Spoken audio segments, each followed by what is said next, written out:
Avtomat korobka Nexus zo'rdan yaxshisidan arendaga so'raganlar diqqatiga olib qaraylik. 4 ta yaxshi balon. 2019-yil kraska absolyutni top-toza. Yaxshi sonzashliklar qilingan. Orqalada tonirovkalari bor, mashina holati, tiniq holat, rullari bor, Malibu bar bor. Hop, monitor bor, deflektorlar o'rnatilgan. Mana video registrator, mejigar pult, hamma narsasi tayyor. Okalar, gazlarigacha ham bor. Okalar olib maza qilib haydaysiz. Boshlang'ich to'lov $2000 pulingiz bormi? Bemalol nasib savdoga chiqadi. Mana mashina tiniq holatda turibdi. Mashinaning ko'rinishi, yurish-turishida xudo xolasa hech qanaqa muammosi yo'q. Okalar, shahar bo'ylab, Toshkent shahar bo'ylab $2000 ga chiqarib beramiz. Hop, viloyatlarga bo'lsa $2500 bilan chiqadi. Okalar, mashina absolyutni tiniq holatda. Hali aka $2000 pul berishsa, oyiga necha puldan chiqadi aka? $115 dan qilib berasiz. 2 yilga bo'ladimi shunda?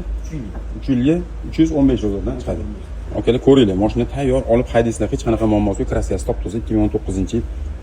Alika o'g'antni kichkina miyatinasi bor edi. Miyatin darvozada bo'lgan, uyda bo'lgan darvozada. Xo'p, o'shanisini chiqartirib berasiz, aka? Bo'ladi. Bo'ldi. O'shalarini chiqartirib cho'tga qildirib beradi. Ko'rasizlar, mana shu miyatinasi bor ekan. Mana shu miyatinasini ham chiqartirib cho'tga qilib beradi. Mashina tiniq holatda, okalar, gazini bosadi. Arendaga Nexus so'raganlar diqqatiga. Tayyor mashina.